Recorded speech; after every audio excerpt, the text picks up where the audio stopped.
At 4Earth, we're creating the next generation of decentralized water treatment technologies. So today I'm going to give a quick tour of one of our projects in Atlanta. It's a pilot system. It'll give you a good representation of what we do here at 4Earth in terms of our tech. First and foremost, we house our process in modified shipping containers.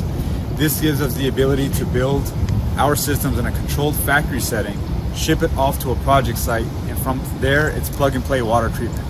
So there's not a lot of on-site construction time, on-site construction complexity, and we can solve problems faster and develop faster solutions to problems going on around the world. So without further ado, let's go inside and check out the system.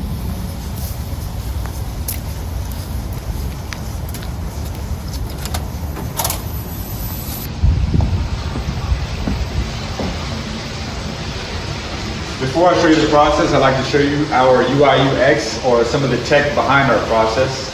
So we stepped away from conventional HMIs and we brought forth an Apple iPad and a UI UX built upon an Apple iOS platform. So the goal here was to make it very easy to use. So we should be able to train someone in minutes or hours to operate the system, and not days or weeks or months. And to attest to that, we had one of our colleagues, his daughter came out, she's 10 years old, and with minimal instruction, she was able to operate this thing. So if we step into this, our UI UX, we have two systems that we built in here, the Camillus X and the Camillus Y. These are both pilot level systems, and we're deciding which one will be better for this particular project. So it's very simple. You come in here, you go into Camillus X, the first page is performance. So you can literally click on any item on this screen and you can see how that thing is performing. So let's go into the Membrane X. So you come into the Membrane X, you see the feed pressure, the permeate pressure, concentrate pressure, the transmembrane pressure calculations, the resistance, etc. Whatever data you need for the membranes will be here. And then we have some specs of the system, like what type of membrane it is, what material, what mode it runs at, as well as the pore size. Just like that, you can go click on any other steps of the process. So let's look at the feed pump. So the feed pump, we have Feed Pump X. It's a centrifugal pump running at that flow rate. It's a pilot system. Its current status is on, and it's currently using that much power. We step back here, and you can do that with any other step of the process. And then you go to the top right of the screen, and you click current status, and you see that right now, the process is in the second step.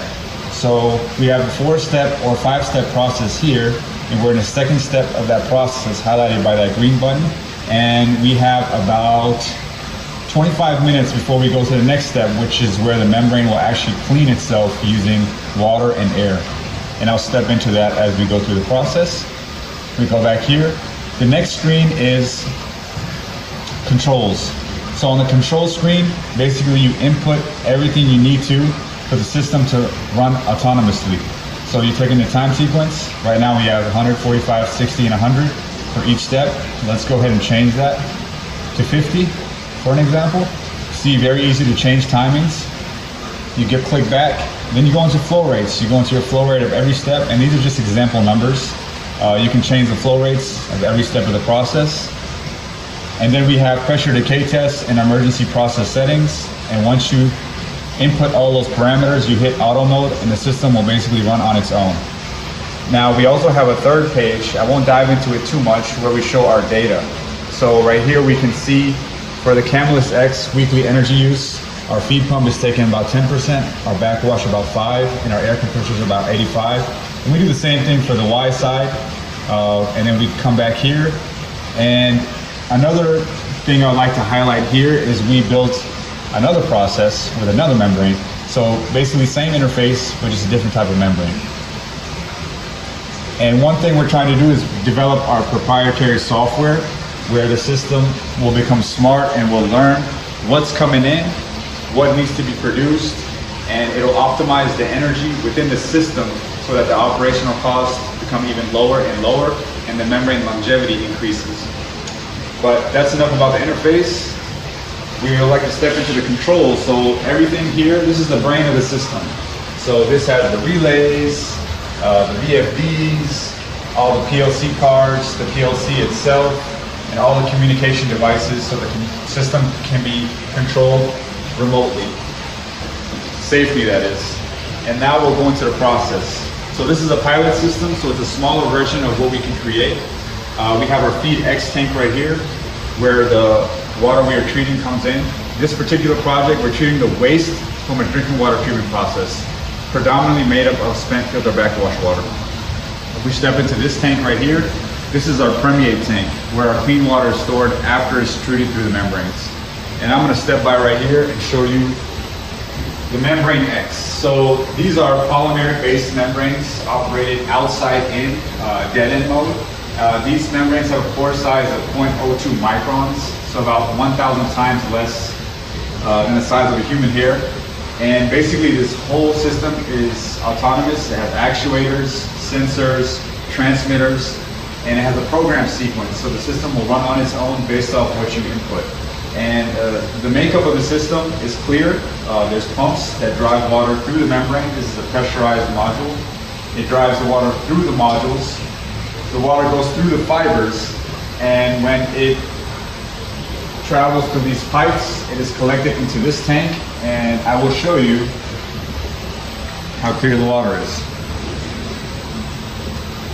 So this is certified drinking water based off our laboratory results.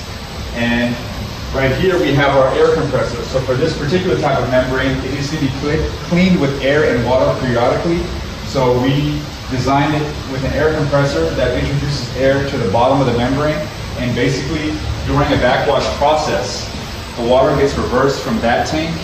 The water gets pulled from that tank, and it gets reversed. So instead of going into the fibers, the clean water goes out of the fibers, and then the air basically takes all those contaminants off the surface of the membrane and cleans the membrane, basically. So this is our pressurized module, and we find that in this particular project, it is the winner. But let me show you the loser, but can be a winner in other cases. This is our Y process, Chemless Y. Very similar setup. Got our feed tank here, got our permeate clean water tank here, and then this is our big stainless steel tank that we've built in-house to house the submerged hollow fiber membranes. Now this one, instead of pressurized, is submerged, and the water is vacuumed through the pores of the membrane. The pore size of this membrane is also 0.02 microns. It is also PVDF material, and we found that it does produce clean drinking water as the other one does, but for this particular application, the pressurized membranes perform better in terms of energy, cleaning efficiency, etc. So these are two systems we built here, and I would like to highlight that these systems are on a pilot level and can be scaled up to address any type of need. It can be scaled down to treat residential water. It can be scaled up to treat larger volumes of water. So we can go from anywhere from 10,000 gallons a day to 10 million gallons per day. And they're built in a modular setup such as this container. So it's easy to build, easy to ship, and easy to plug and play. And the goal is to reduce complexity. So in this system, we do not use any chemicals because we use first principles. The water we're treating does not require any chemicals. It's already been coagulated and oxidized before the process. So we're able to remove those contaminants without adding any additional chemicals. So if we can reduce the amount of oxidants that are used, we can reduce the amount of disinfection byproducts that are formed when those oxidants react with those organics. So our goal here is to reduce complexity in terms of the technology, making it very easy to use, very easy to build, very easy to deploy. And our goal is also to make the process very simple and less complex by reducing the amount of reactions that occur that create unwanted byproducts that could be harmful to human health. So I'd like to step out here for a second.